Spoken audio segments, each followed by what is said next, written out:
Sözlerim olacakşı, sağlanan kucağın olacakşı.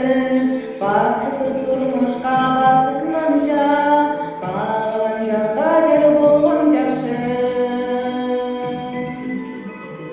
Yaşlılık baktığa yedirdi, yaşlığa ömrü dedirdi. Yaşlıdan cennet azaptanır, usanıldığın gülga gölüdür. Usanıldığın gülü armağanın gölüdür.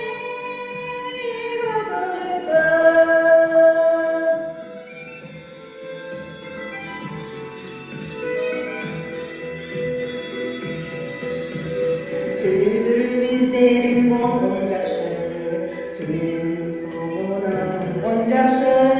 Süybünün yüreği olgan çok, yaşlıca aşkan yoldaracakşı. Yaşlılık baktığa yetiledi, yaşlığa ömrü bedeledi.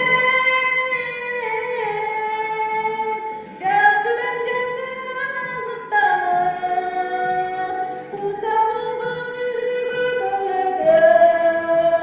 Usanıldığın gülü armağanın gölüdür.